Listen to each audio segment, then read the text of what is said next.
February 1937. The skies over Europe were darkening with the shadow of war. In Burbank, California, a 27-year-old engineer named Clarence Kelly Johnson faced the most daunting challenge of his young career. The United States Army Air Corps had just issued a specification that seemed almost impossible to meet. Circular Proposal X-608. They wanted a high-altitude interceptor that could fly at 360 miles per hour at 20,000 feet, reach that altitude in 6 minutes, and maintain it for at least 1 hour.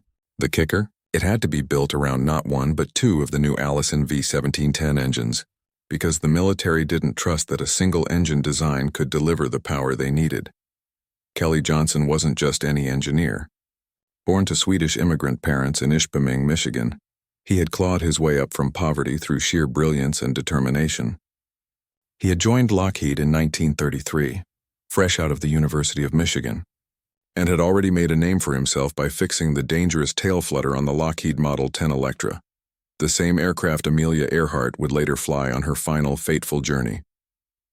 But this was different. This was a design that defied conventional wisdom. Most aircraft designers of the era would have placed twin engines in the fuselage or mounted them on the wings in conventional nacelles. Kelly Johnson looked at the problem from a completely different angle. What if the engines themselves became part of the structure? What if, instead of fighting the drag created by two engines, you used them to create something entirely new? In his small office at Lockheed, working late into countless nights, Johnson sketched a design that would make aviation history. He envisioned a central nacelle, a pod that would house the cockpit and armament. Extending back from this pod would be twin booms, each containing an engine and connecting to a horizontal stabilizer at the rear. The propellers would spin inward, toward the center line, creating a unique counter-rotating configuration. It was radical. It was unprecedented. It was brilliant. But when Johnson presented his design to the Army Air Corps' evaluation board, he faced immediate skepticism.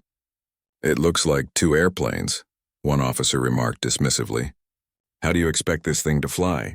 Johnson's response was calm and confident, backed by meticulous calculations. "Gentlemen," he said, "this aircraft will not only meet your specifications, it will exceed them." On June 23, 1937, Lockheed received the contract to build a prototype. They had just 1 year. 1 year to turn Johnson's revolutionary vision into flying metal. The project was designated XP-38, and it carried with it the hopes of a company that was still struggling financially after the Great Depression. The team that Johnson assembled worked with an intensity that would become legendary in aviation circles. They were pioneers, working without precedent, solving problems that no one had ever encountered before. The twin-boom configuration created unique aerodynamic challenges. The tricycle landing gear, another innovation Johnson insisted upon, was virtually unknown in fighter aircraft of the time. Money was tight. Resources were limited. And the clock was ticking. Johnson drove his team relentlessly, but he drove himself harder. He would arrive at the factory before dawn and leave long after midnight. He reviewed every drawing, questioned every decision, and personally tested every calculation. His perfectionism was legendary and sometimes infuriating, but it was also exactly what the project needed. The workers in the Lockheed plant began to call him Kelly, a nickname that would stick for the rest of his life. Some say it came from his Irish temper. Others claimed it was simply a term of endearment for a man they respected deeply, even when he was being difficult. As 1938 progressed, the XP-38 began to take shape on the factory floor. It was unlike anything anyone had ever seen. Sleek, powerful, and menacing, it looked like something from a science fiction novel. The twin booms stretched back like the prongs of a lightning bolt. The central nacelle, with its bubble canopy, gave the pilot unprecedented visibility. But would it fly? January 27, 1939, Marchfield, California. The temperature was crisp. The sky was clear, and the tension was palpable. Lieutenant Ben Kelsey, the Army Air Corps test pilot assigned to fly the XP-38, walked around the aircraft one final time. Kelly Johnson stood nearby, his face a mask of controlled anxiety. Everything he had worked for, everything he had promised, came down to this moment. At 2:45 p.m., Kelsey climbed into the cockpit. The Allison engines roared to life, their distinctive sound echoing across the field. The propellers spun inward, creating a unique visual effect that would become the Lightning's signature. Kelsey released the brakes and the XP-38 began to roll. The takeoff was smooth. The aircraft lifted gracefully into the California sky, and as it climbed, a cheer erupted from the assembled crowd. Kelly Johnson allowed himself a brief smile. It was flying. His creation was flying. For the next 30 minutes, Kelsey put the XP-38 through its paces. He climbed to 20,000 feet in just 5.5 minutes, exceeding the Army specification. He pushed the aircraft to 400 miles per hour in level flight, far beyond what was required. The handling was responsive, the visibility excellent, and the power was extraordinary. When Kelsey landed and climbed out of the cockpit, his face was flushed with excitement. "Mr. Johnson," he said, shaking Kelly's hand, "you've built something special here." But Kelly Johnson knew that this was just the beginning. One successful flight didn't mean the project was finished. It meant that the real work was about to begin. The Army Air Corps was impressed enough to want more data, and they made an unusual request. Fly the XP-38 from California to Wright Field in Ohio to demonstrate its capabilities to the brass in Washington.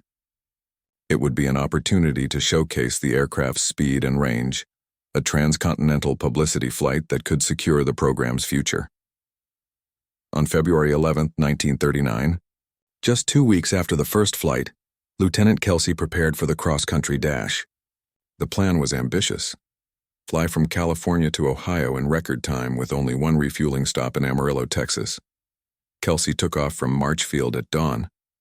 The XP-38 streaked across the American Southwest like a silver bullet, climbing above the weather and maintaining speeds that no fighter had ever sustained over such distances. Everything was going perfectly. He refueled in Amarillo in just 20 minutes and took off for the final leg to Wright Field. The XP-38 was performing flawlessly. Kelsey was making history with every mile.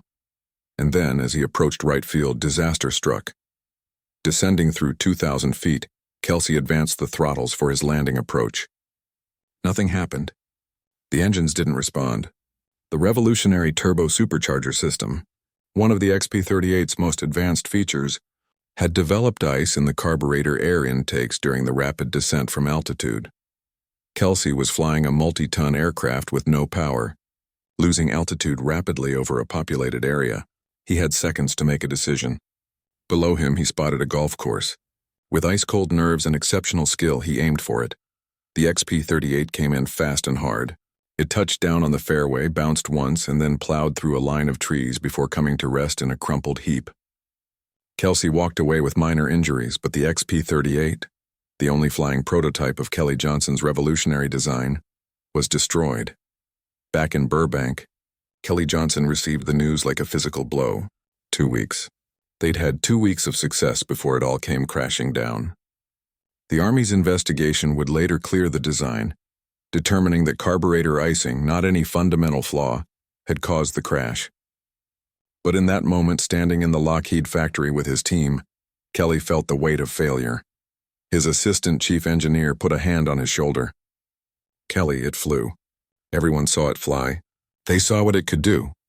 Johnson looked up, his jaw set with determination. "Then we'll build them another one. And this time we'll build it better." The crash could have killed the program. Instead, it did something unexpected. It generated massive publicity. The newspapers called it the fastest aircraft in America.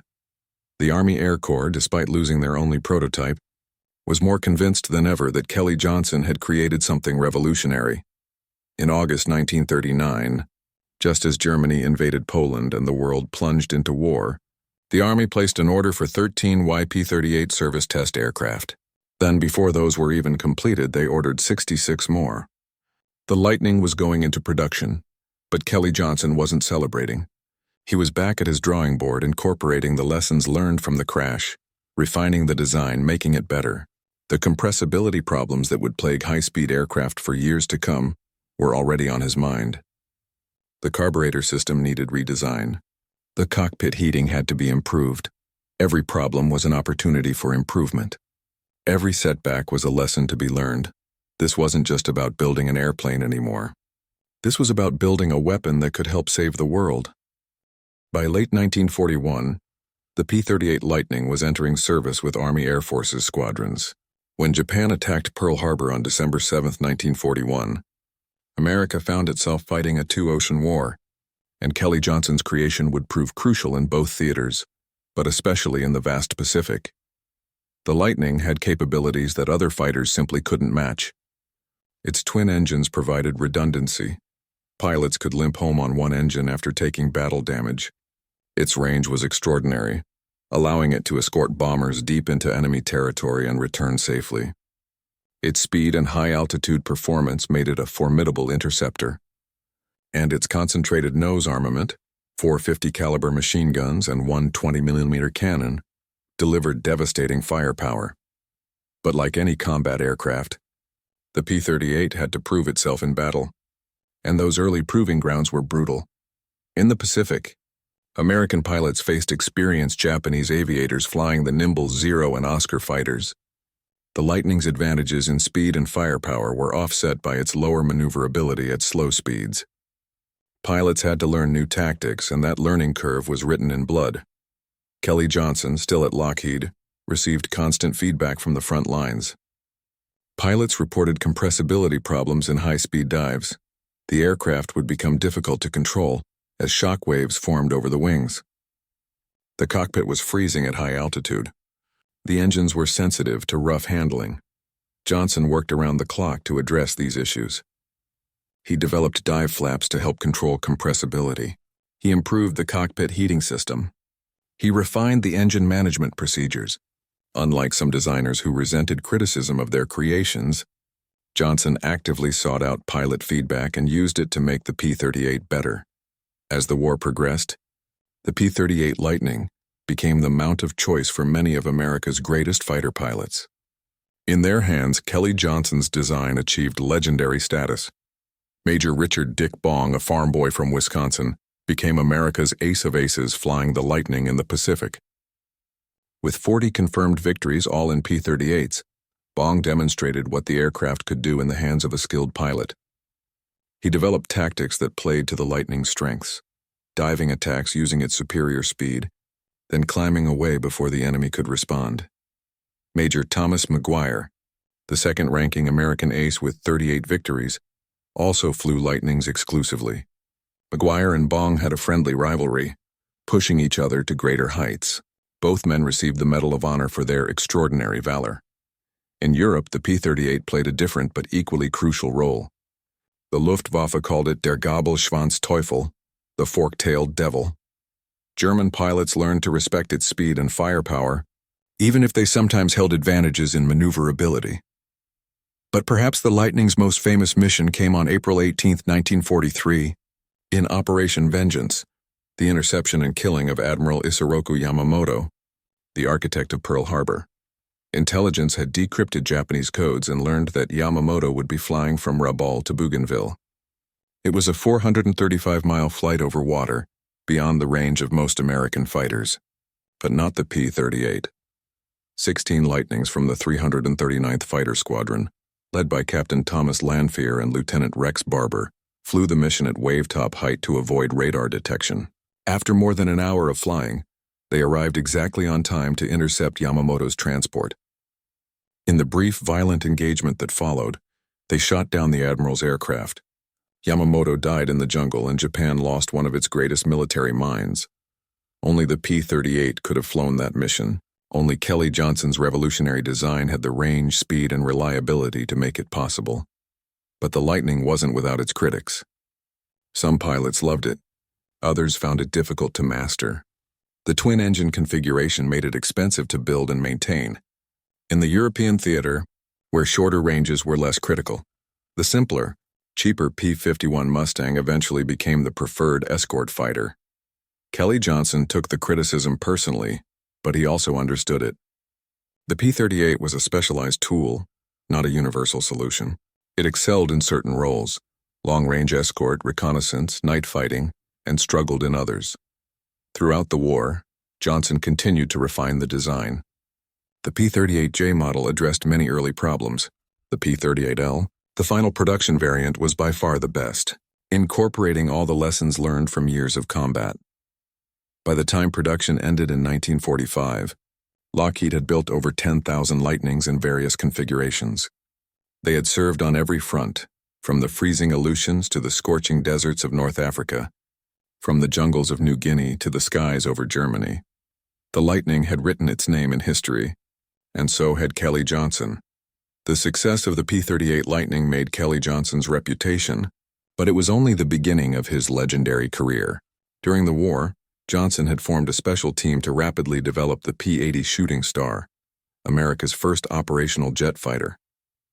This team worked in a rented circus tent next to a plastics factory that produced a terrible smell, leading to the nickname Skunk Works, after the moonshine factory in the Lil Abner comic strip. The Skunk Works became official after the war, with Kelly Johnson as its leader, operating with minimal bureaucracy, maximum secrecy, and complete focus on results.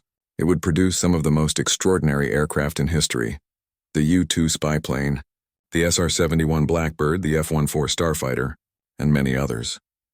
But all of it traced back to those desperate days in 1937 and 1938, when a young engineer with a radical idea had proven that innovation required courage, that great designs required sacrifice, and that solving the impossible was simply a matter of working hard enough and thinking differently enough. Johnson's 14 rules for managing the Skunk Works became legendary in aerospace circles. Keep teams small. Minimize reporting. Give people the authority to make decisions. Trust your engineers. These principles, forged in the crucible of creating the P-38, would guide American aerospace development for decades. Today, the P-38 Lightning holds a special place in aviation history. Airshow crowds still gather to watch the few remaining flying examples, their distinctive twin-boom silhouette and counter-rotating propellers unmistakable even from miles away.